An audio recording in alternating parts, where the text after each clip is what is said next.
할렐루야. 아멘. 이후에 참석하신 여러분 모두에게 하나님의 크신 은총이 가득하시기를 주님의 이름으로 간절히 축원합니다. 아멘. 성도들과 서로 인사 나누겠습니다. 사랑합니다. 축복합니다.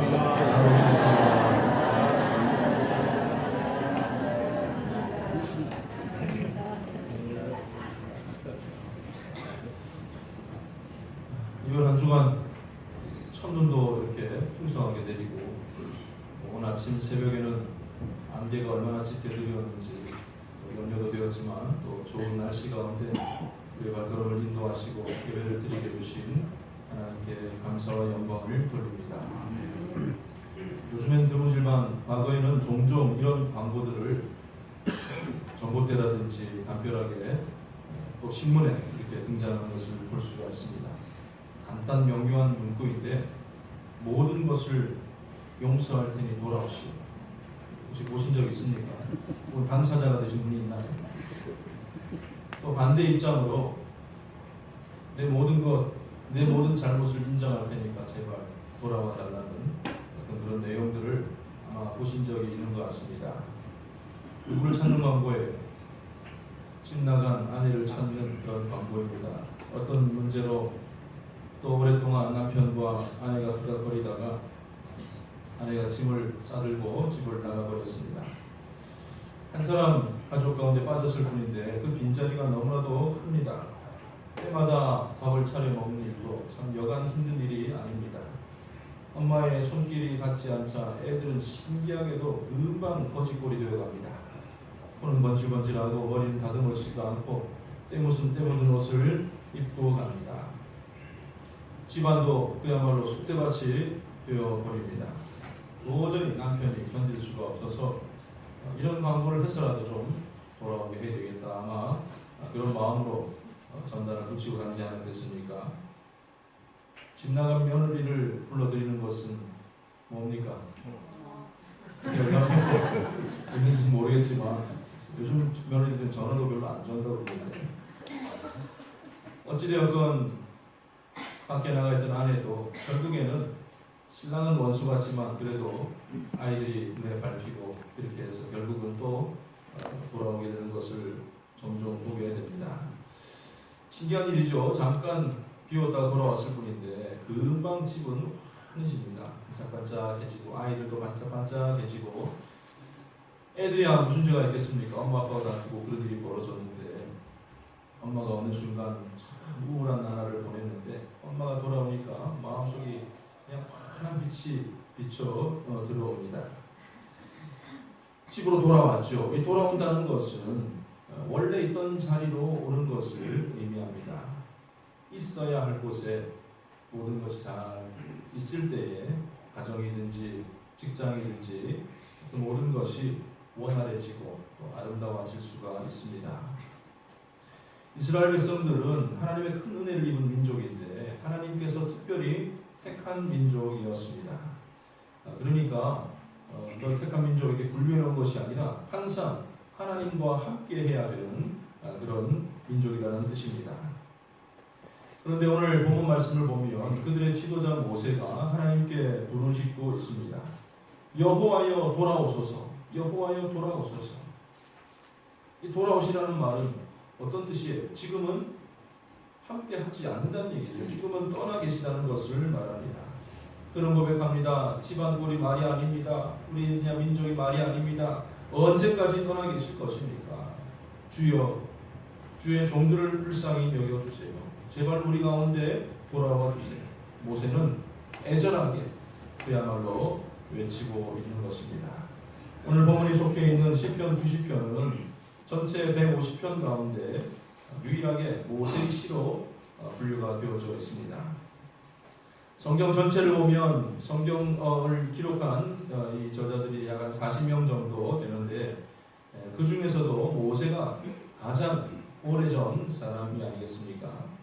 그리고 이 말씀은 모세가 기록하였다고 보는 모세오경, 창세기, 출애굽기, 레위기, 민수기, 신명기 그것보다도 먼저 기록된 말씀으로 알려져 있습니다. 성경 전체를 보면 좀 저자가 불분명한 욥기서를 제외한다면 그러니까 이제 신구약 통틀어서 가장 오래된 성경 본문 가운데 말씀이다라고 볼 수가 있습니다. 이 시편은 모세가 광야 생활하는 가운데 기록한 그런 내용인 줄로 분명히 압니다. 이렇게 의미가 있는 본문, 성경에서 가장 오래되고 가장 먼저 기록된 이 모세의 본문에서 하나님이 돌아와 주셔야만 한다라고 그는 외치고 있는 것입니다. 사실 여호와여 돌아오소서라는 이 표현은 모세가 광야 생활 가운데서도 자주 사용하던 그런 말이기도 하였습니다. 이스라엘의 광야 생활은 전적으로 하나님께서 이끌어 주신 그런 기간이었습니다. 구름 기둥과 불 기둥은 그들을 이 보행의 효과만 가지고 있었던 것이 아니라 구름이 떠오르게 되면 구름이 임재하는 것은 하나님의 임재와 하나님의 영광을 의미하는 것인데 그 구름이 떠오르면 백성들이 이동을 하였고 이제 떠날 때가 되었구나. 그리고 구름이 앞장서지 않고 한 곳에 머무르게 되면 여기 머물라고 하시나 보다 하고 짐을 내리고 풀고 이 텐트를 쳤다는 말씀입니다. 그러니까 이스라엘이 가고 서는 모든 행위들은 친히 하나님께서 정해주셨다. 모세가 생각해가지고 날이 좋다 이렇게 해서 했던 것이 아니라 하나님께서 친히 이렇게 정해주셨던 부분입니다. 구름이 머물러 있을 때에는 성막을 치고 제사장들 레위인들이 어깨에 메고 다녔던 그 하나님의 궤, 법궤를 성막 안에 지성소 안에 이렇게 보관을 하게 됩니다. 떠나라는 사인이 있고 모든 것을 정리하여 궤가 그 자리를 떠나게 될 때에는 그 자리를 정리하면서 하나님이 가르쳐 주신 대로 모세가 백성들 앞에 선포하게 되는데 여호와여 일어나사 주의 대적들을 흩으시고 주를 미워하는 자가 주 앞에서 도망하게 하소서. 무슨 암송하는 구절처럼 떠날 때마다 이동할 때마다 이와 같이 외쳤던 것입니다. 그리고 구름이 멈추었습니다. 성막을 치고 그 가운데 궤를 모실 때에는 이렇게 외쳤습니다. 여호와여 이스라엘 종족들에게로 돌아오소서. 여기 돌아와 달라는 이 표현은 모세가 이 회중들 앞에서 수시로 했던 그런 표현들이죠. 그러나 여기 죄가 머물 때 했던 표현은 하나님이 영 떠나버린 것이 아니라 이동 중에 하나님의 영광이 앞장섰다고 한다면 이제는 이곳에 머물러 달라는 그런 요청, 이 진중에 함께해 달라는 그런 요청의 표현입니다. 그런데 평소에는 그렇게 돌아와 주소서라고 했는데 지금 이렇게 애절하게 하나님이여 우리에게로 돌아오소서라고 말하고 있는 것은 그때보다 훨씬 더 심각한 상황입니다. 어떤 상황입니까? 하나님이 화가 나셨습니다. 사람들의 죄 때문에 하나님께서 화를 내고 계신 것입니다. 7절 말씀을 보면 우리는 주의 노에 소멸되며 주의 분내심에 놀라나이다. 어느 정도 화내실 줄 알았는데 우리 죄가 얼마나 중하길래 하나님께서 우리가 깜짝 놀랄 만큼 화를 내고 계신다는 말씀입니다. 9절로 가면 우리의 모든 날이 주의 분노 중에 지나가며 우리의 평생이 순식간에 다하였나이다. 짧은 인생 하나님과 참 화기애애하게 잘 지냈으면 좋겠는데 하나님의 진노하심 아래에 벌벌 떨다 보니까 우리 인생이 쉽게 그냥 확 지나가 버리는데 우리 연수가 70이고 강건하면 80이라도 그 연수에 자라는 수고와 슬픔뿐이여 신속하게 가니 우리가 날아가나이다.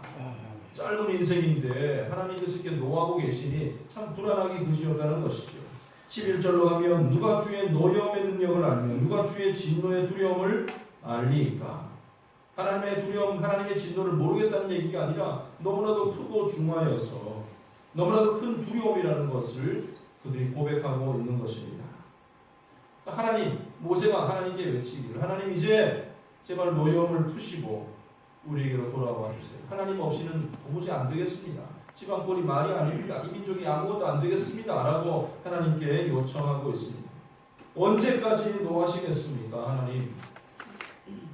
하나님이시여 주의 백성들을 불쌍히 여겨주시고 긍휼을 베풀어 주시옵소서.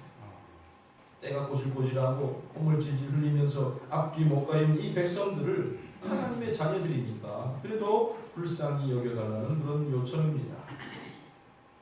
하나님을 돌아오게 하는 유일한 방법은 우리가 그냥 훨씬 더 잘해가지고 이게 뭔가 확실히 달라져가지고가 아니고 하나님의 그 긍휼하심에 하나님의 인자 앞에 호소하는 수밖에 없습니다. 하나님, 그래도 주의 백성들이잖아요.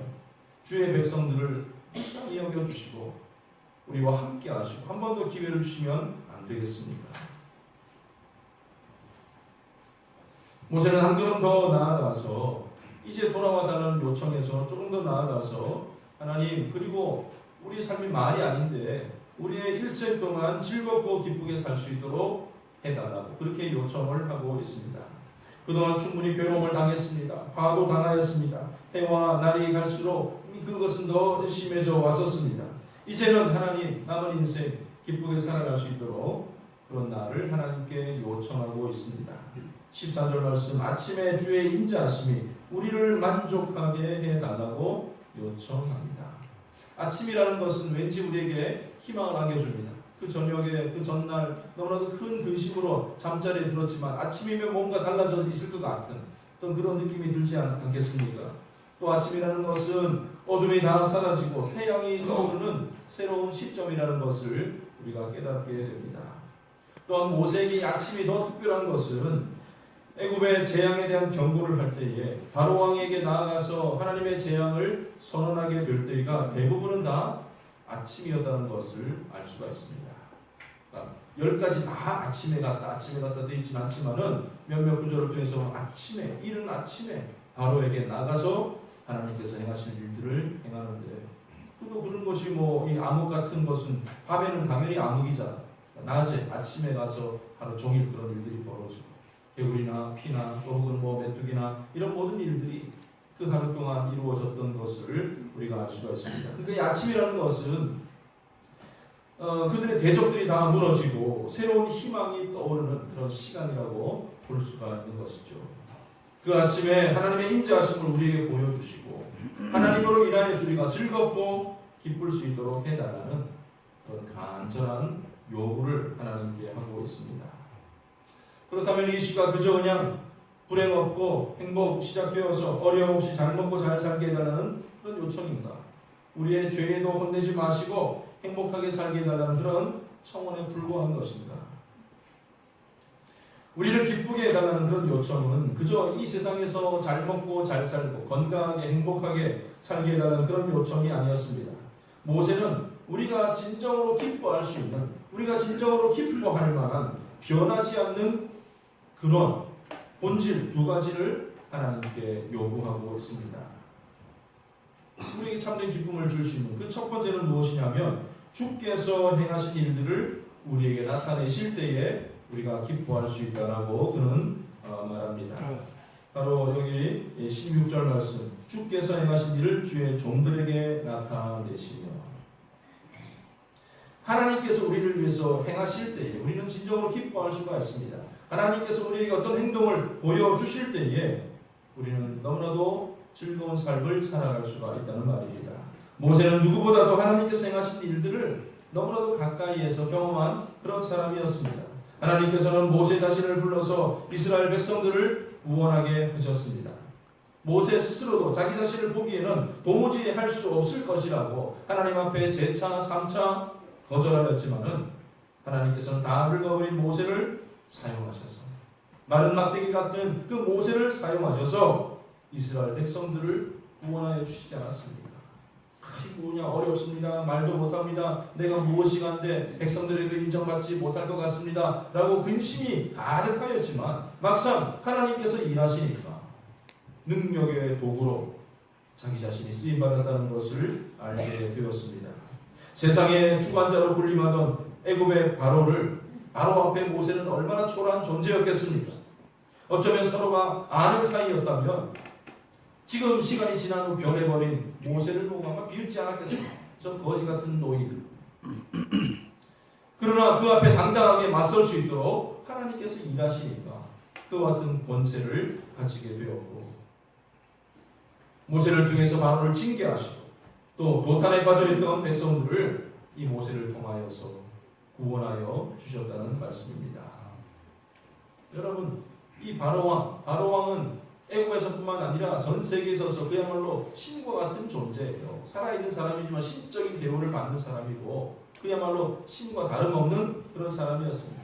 여러분, 권투시합 할 때도 한 번 넘어지고 두 번, 세 번 넘어지면 어떻게 하면 심판이 안 된다. 끝. TKO. 이렇게 해서 끝내버리잖아요. 하나님께서는 그 신적인 존재를 모세를 통하여서 10번이나 넘기십니다. 하나님의 폭김으로 하나님의 능력으로 그를 10번이나 녹다운 시키십니다. 일어날 것 같으면 하나님의 능력 봐라 내가 일하니까 내가 어떤 하나님인지 너희가 확실하게 보라는 그런 의미였고 모세는 그것을 깨달았습니다. 하나님의 구원은 홍해에 이르게 되었을 때에 클라이막스에 도달하게 됩니다. 홍해라는 것은 도망가다 보니까 길을 잘 알지 못하니까 그냥 도달하게 되는 그런 어쩔 수 없는 상황이 아니었습니다. 사실은 하나님께서 하나님 되어 주심을 우리에게 보여주시기 위한 그런 장소였습니다. 하나님이 어떤 일을 행하시고 그들을 홍해가로 인도하여 주시고 또 뒤에서는 하나님께서도 작업을 하시는데 10번 케어 당했으면 10번 다운 당했으면 그냥 의기소침해서 누워있을 만한 바로였지만 또 그 마음을 완악하게 하나님께서 이렇게 만들어 주십니다. 내가 이렇게 당할 수는 없지 라고 해가지고 모든 군사들 또 그냥 잘 무장된 이 철병거 600대를 모아가지고 이 이스라엘 백성들을 거의 비무장에 가까운 백성들을 뒤따르게 합니다. 그 어떤 전략가도 할 수 없는 생각을 하나님께서는 하여 주시는데 이제 끝났잖아요. 바다고 뒤따라오고 갈 데는 없고 죽음밖에 없다라고 생각되는 그 장소에서 하나님께서는 줄을 하나 쫙 펴주시고 홍해에다 줄을 그어주시고 이 길을 너희가 가리라 홍해를 열어주시고 그 길을 마른 땅으로 만들어주시고 모든 백성을 누구도 생각할 수 없는 그곳에 길을 내셔서 백성들을 건너가게 하셨다는 말입니다. 죽음의 공포 앞에서 우리가 칼에 죽느냐 물에 빠져 죽느냐 자살하느냐 이런 상황 속에서 하나님께서는 역사하셨고 하나님의 역사는 모두에게 큰 기쁨이 된 줄로 분명히 믿습니다. 그곳을 따라온 대적들은 또 어떻게 됩니까? 바로의 군사들은 어떻게 되었습니까? 물에 빠져 죽었다. 이렇게 생각을 하지만 그 구체적인 정황들을 보면 뒤따라오는 거, 저거 뭐야? 바닷가로 들어가네? 좁기 보면 바다였는데 하지만 저 사람들도 가니까 우리도 따라가야지 하면서 막 쫓아옵니다. 걸어가는 사람, 노인들, 어린이, 양떼들 데려가는 사람들에 비해서 철병거 타고 오는 사람들, 말 타고 오는 사람들은 얼마나 빨랐겠습니까? 금방 이렇게 이 거리가 좁혀지고 이제 금방 따라잡힐 만한 지경이 되니까 하나님께서 또 역사하시는데 앞장서서 행하시던 구름 기둥과 불 기둥이 뒤로 와서는 이들 가운데 머뭅니다. 앞뒤가 분간되지 않을 정도로 그들을 어지럽게 만들었습니다.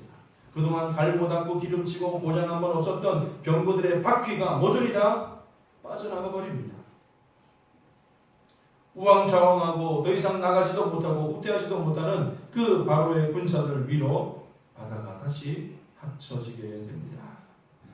그리하여 애굽의 모든 정예 군인들이 하나님의 능력 앞에 모조리 다 패하고 말았다는 것입니다. 어떤 영화 감독이 이 멋진 장면을 연출할 수 있겠습니까? 물론 몇 번의 시도들은 있었지만은 하나님의 능력은 고작 이 필름 한두 장으로 담을 수 있는 그런 모습들이 아니에요. 너무나도 장엄하고 너무나도 놀라운 일이었습니다. 모세는 내가 여기까지 인도해가지고 책임이 있잖아. 책임이. 이 지도자라는 게 얼마나 그 책임이 무겁습니까?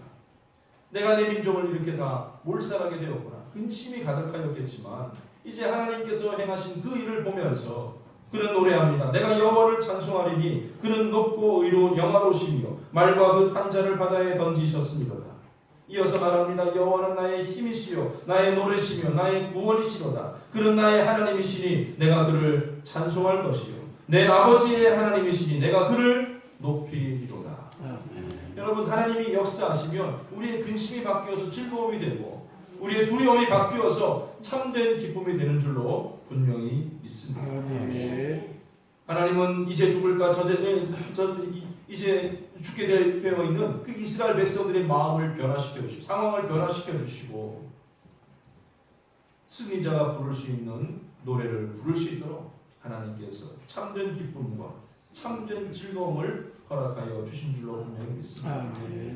여러분들 마음이 긍정적인 사람들은 어디서나 기쁨을 누릴 수가 있어요. 이스라엘 백성들조차도 나중에 광야 생활하면서 야 내가 그래도 노예로 있었지만 애굽에 있을 때는 오이도 먹고 과일도 얘기하고 고기도 얘기하고 마늘도 여러 가지 얘기하면서 그래도 얻어먹고 주워먹고 그때 좋았는데 이런 생각하지만 그건 너무나도 짧은 것이고 너무나도 근시안적인 생각 아니겠습니까?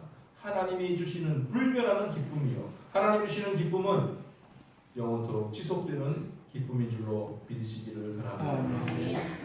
하나님이 우리에게 행하신 일 가운데 가장 놀라운 것은 바로 예수 그리스도를 보내어 주신 사건입니다. 이번에는 이스라엘 백성들뿐만 아니라 온 인류를 구원하시기 위하여서 하나님께서 조치를 취하여 주셨던 것이죠. 사랑하는 아들 독생자 예수 그리스도를 이 땅에 보내어 주셨습니다.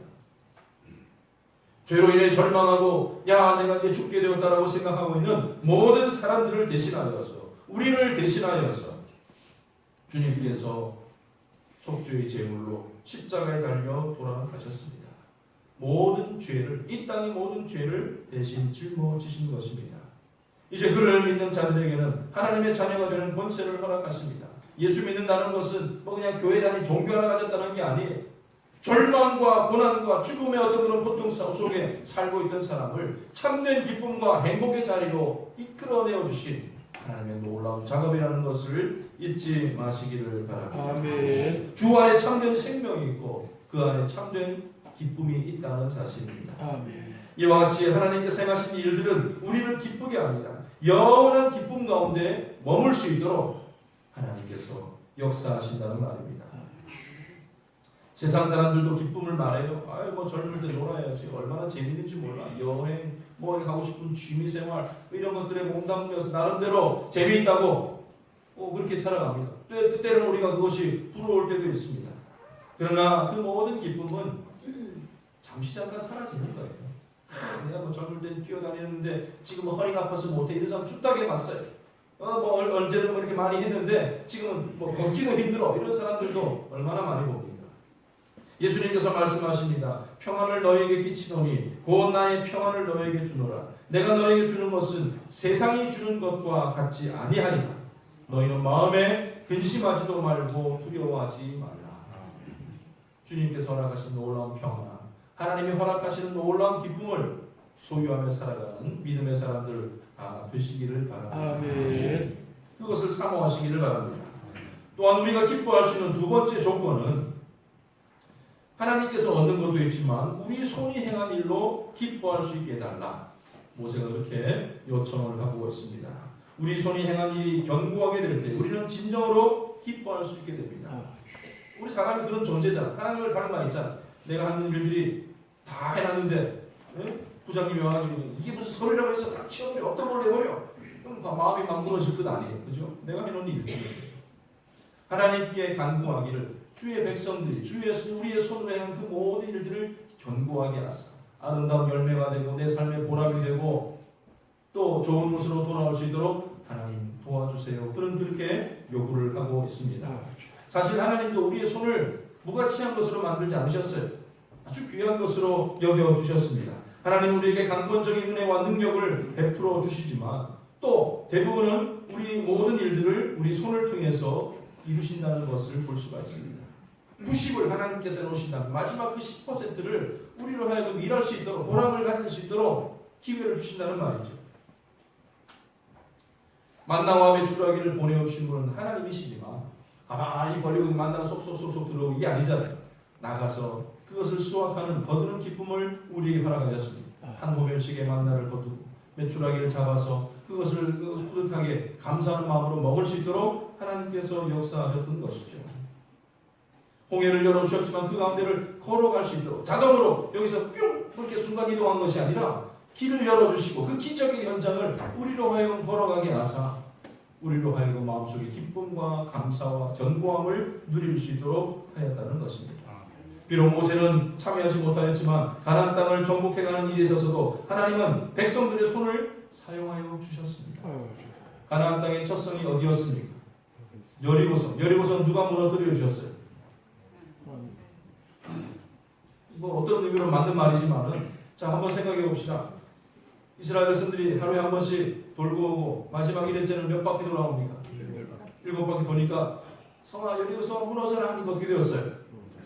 그 다음 상황 어떻게? 그 다음 상황 그거 끝이 아니죠. 성경을 보면요 성이 견고한 성들이 무너졌습니다. 성 위에 있던 군사들이 와르르 다 그냥 이 돌돔에 깔려버렸습니다.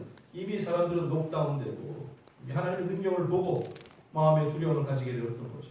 그 다음 들어가서 그들을 포로로 잡고 그들을 진멸하는 일들은 하나님께서 이스라엘 백성들에게 맡겨 주셨다는 것을 알 수가 있습니다. 우리의 손, 하나님 앞에 부름받고 그 일에 헌신하는 우리의 손이 얼마나 귀한 일인가. 오늘 여기 계신 여러분 모두들은 하나님과 늘 함께하고 계시는 분들인 줄로 분명히 믿습니다. 그렇게 되길 간절히 소원합니다. 그런데 내가 예수를 믿고 신앙생활을 하고 있지만 내 마음속에 결과로 나오는 것이 참된 기쁨이 없어요. 삶의 만족들이 없는 분들이라면 나는 내 생각에는 하나님과 함께하고 있다고 생각하는데 어쩌면 하나님이 내게서 멀리 떠나 있는 것은 아닌가. 내가 하나님과 정말로 거리를 많이 떨어뜨려 놓고 살아가고 있지는 않는가를 생각해 보아야 할 것입니다. 그리고 그 거리감이 느껴지신다면 우리는 그 일을 위해서 목을 놓아 외쳐야 할 것입니다. 여호와여 돌아오소서. 하나님이시여 나를 불쌍히 여겨주소서. 우리가 하나님을 얼마나 많이 배신했던지 하나님의 마음을 얼마나 섭섭하게 했는지 몰라도 여러분, 하나님은 부르시는 우리의 소리에 또다시 넘어와 주시고 다시 한번 불쌍히 여겨주시고 칠흑같은 어둠의 밤을 지나서 새로운 광명의 아침을 허락하여 주실 줄로 분명히 믿습니다. 아멘. 내가 원하든지 원치 않든지 간에 우리는 신속하게 우리의 인생을 살아왔습니다. 각자 삶을 통해서 돌이켜보면 얼마나 빨리 지나왔는지 모릅니다. 그런데 하나님과 이 분명한 관계, 하나님과의 거리를 우리가 정리하지 못한다면 그저 그렇게 살아왔고 앞으로도 그저 그렇게 살다가 죽어버릴 수 있다는 것이죠. 그처럼 허무할 때가 어디 있겠습니까? 우리가 구원받은 사람이라면 영원토록 하나님과 함께할 것이지만 이 땅에서도 하나님과 그 거리가 없이 늘 동행하는 삶을 살아야 되지 않겠습니까? 하나님만이 우리를 즐겁고 기쁘게 해 주실 수 있다는 분이라는 것 지금이라도 깨닫기를 바랍니다. 헛된 곳에서 기쁨이나 자유나 어떤 그런 만족을 우리가 찾아 헤매지 말아야 할 것입니다. 그 시간만큼 우리가 손해를 보는 것이죠. 우리의 남은 생애 동안 하나님이 주시는 참 기쁨과 만족을 누리며 살아가는 하나님의 백성들 되시기를 주님의 이름으로 간절히 축원합니다. 하나님은 과거의 하나님만이 아니에요. 과거에 우리를 행하신 일만 아니라 지금도 우리에게 생생하게 역사하여 주시는 하나님이십니다. 하나님이 행하시는 일들은 우리의 상식선에 머무는 것이 아니라 우리의 상식이나 경험을 훨씬 뛰어넘는 놀라운 일들을 베풀어 주십니다. 홍해의 길을 내어주시고 광야에서 꼬박꼬박 삼시세끼 음식을 제공해 주시듯이 우리가 하나님이 행하신 그 일을 만나게 된다면 반드시 즐거움과 기쁨이 넘치게 될 줄로 분명히 믿습니다. 또한 아까 말씀드렸지만은 하나님이 우리와 함께하셔 그런 기쁨이 임할 것이고 우리를 통해서 우리가 주의 뜻에 맞는 합당한 우리의 손을 다루게 될 때에 헛되지 않은 일에 우리의 손을 놀리는 어떤 그런 일들이 있게 될 때에 하나님께서는 그 가운데서도 놀라운 기쁨을 또 만족함을 누리게 해주실 줄로 분명히 믿습니다. 여러분 손으로 무엇을 하길 원하십니까? 어떤 일을 하길 원하세요? 하나님께서 여러분들 손에 어떤 모습을 기뻐하시겠습니까? 가장 공통적으로 또 대표적인 것은 바로 우리의 손을 모으는 것입니다. 손을 모으고 뭘 해야 될까요? 하나님께 간절히 기도하는 믿음의 사람들 다 되시길 바랍니다. 하나님께서는 우리가 기도하기를 원하시고 기도하는 그 손을 귀하게 가치 있게 여겨 주십니다. 말씀하셨습니다. 너는 내게 부르짖으라. 내가 내게 응답하겠고 내가 알지 못하는 크고 은밀한 일을 내게 보이리라. 손을 모으면 내가 알지 못하는 크고 놀라운 일로 제공하여 줄 것이다라고 약속하셨습니다. 구하는 자와 찾는 자가 찾게 될 것이고 문을 두드리는 자에게 열릴 것이라고 약속하지 않았습니까? 기도한 내용은 하나라도 땅에 떨어지는 법이 없다라고 하나님은 말씀하십니다. 때로는 내가 원하는 때, 내가 원하는 방법이 아니라 할지라도 하나님의 때에, 하나님의 지혜대로 그 모든 것을 다 이루어 주시고 어느 순간 돌이켜보면 하나님께서 이렇게 일하여 주셨구나, 이렇게 응답하여 주셨구나라는 것을 고백하게 될 줄로 믿습니다. 기도의 손, 그것을 견고하게 쌓아가는 믿음의 사람들 다 되시기를 바랍니다. 두 번째는 우리의 손을 통하여서 각기 주어진 은사에 따른 그 사역을 위해서 헌신하는 여러분들의 손을 하나님께서 견고하게 세워주실 줄로 믿습니다. 하나님께서는 우리를 똑같이 부르지 않으셨어요. 각기 다른 은사를 주셨습니다. 각기 다른 은사를 주셨다는 것은 각기 다른 장소에서 사용하라고 주셨다는 말입니다. 하나님은 그 자리에서 최선을 다하고 그 자리에서 헌신하는 여러분들의 손을 기뻐하시고 칭찬해 주실 줄로 분명히 믿습니다. 아멘. 많이 남긴 사람 혹은 적게 남긴 자를 그걸 가지고 평가하지 않으십니다. 충성되게 행한 사람을 칭찬하시고 그의 사역을 높여주십니다. 아멘. 마태복음 25장에는 이 달란트의 비유가 나온 5달란트 받은 자와 2달란트 받은 자를 칭찬하는 대목이 있습니다.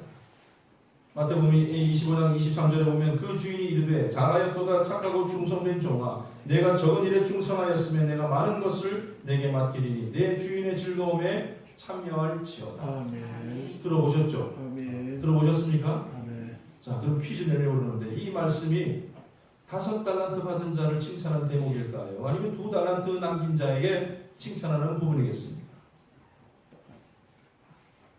자신 있는 분 없어요? 누구를 칭찬한 부분이에요? 네? 손을 들고 OX 퀴즈를 해볼까요?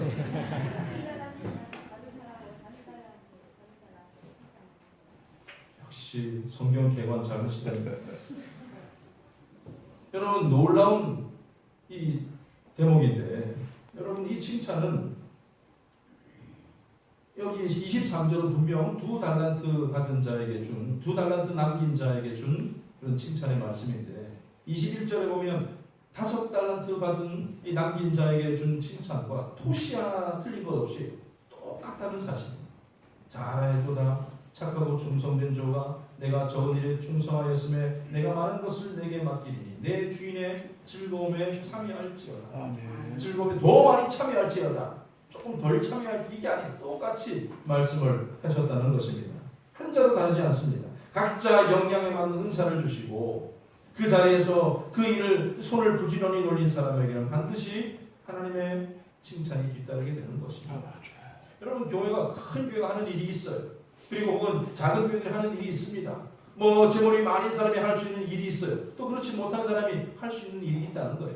비관하고 아유 우리는 왜 이렇게밖에 모이지 않느냐 일꾼이 없어 라고 아예 고개를 가로젓는 것이 아니라 내게 주어진 2달란트를 잘 남기는 것이 우리 그 일을 행하는 손이 하나님께 복된 손이라는 말씀입니다. 아멘. 우리의 직분을 감당하는 것에서도 마찬가지입니다. 뭐 장로가 되려면 뭐 이 정도는 있어야 되고 이만큼은 해야 될 역량이 있어야 될 것이고 집사가 되면 어느 정도는 또 수준을 갖춰야 된다는 생각은 그야말로 우리 생각일 뿐입니다. 하나님께서는 이 세상에 가장 약한 것을 들어서도 가장 강한 자를 부끄럽게 하실 수 있다라고 말씀하셨습니다.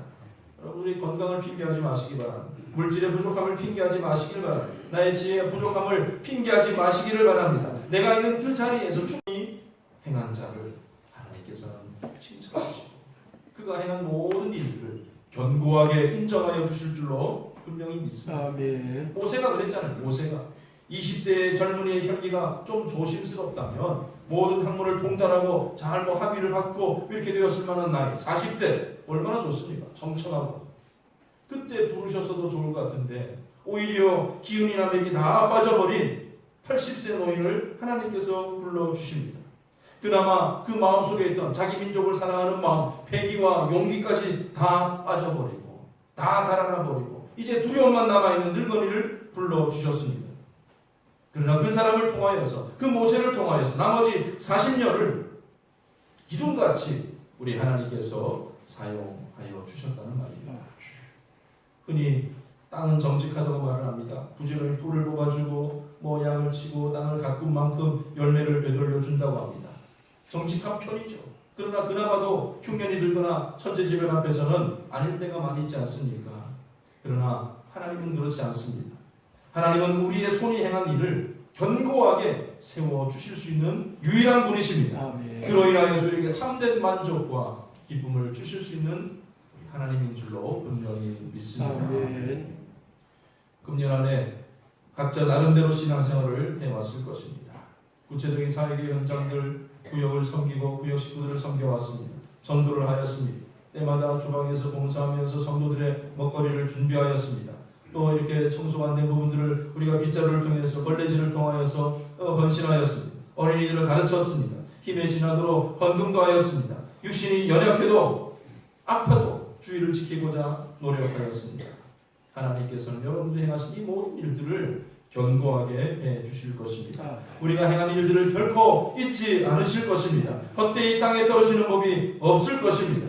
70, 80일 살아도 하나님과 함께 하지 않을 때는 수고와 슬픔뿐인 인생입니다. 신속하게 날아서 지금 여기까지 오게 되었는데 다시 한번 주 하나님을 부를 수 있는 믿음의 사람들 다 되시길 바랍니다. 여호와여 돌아오소서. 주의 종을 불쌍히 여겨주소서. 나의 손이 행한 일을 하나님 견고하게 하여 주시옵소서. 하나님은 우리의 간구에 귀를 기울여 주실 것입니다. 어둠이 지나고 찬란한 희망의 새 아침을 맞게 해 주실 것입니다. 이제 2018년도 남은 한 달을 바라보면서 남은 인생을 바라보면서 하나님이 약속해 주시는 즐겁고 기쁜 생을 살아가는 믿음의 사람들 다 되시기를 주님의 이름으로 간절히 축원합니다. 아멘. 기도하겠습니다. 하나님 아버지 은혜를 감사드립니다. 하나님이 우리와 함께 하셔야 됩니다. 하나님 없이 우리에게 기쁨도 사라지고 소망도 사라지고 아무것도 없는 정말로 껍데기밖에 남지 않은 그런 존재라는 것을 다시 한번 깨닫게 됩니다. 나와 함께하여 주시옵소서. 주와 함께하는 인생이 되게 하여 주시옵소서. 신속히 지나는 우리의 인생 가운데 하나님과 늘 동행하다가 마침내 저 천국에서 주님 앞에 칭찬받는 우리의 삶이 되게 하여 주시고 이 세상 사는 동안 너무나도 작은 몸부림이지만 우리의 손이 행한 그 모든 헌신과 봉사가 견고하게 세워지고 남겨지는 놀라운 역사가 있게 하여 주시옵소서. 감사드리며 예수님의 이름으로 기도드립니다. 아멘.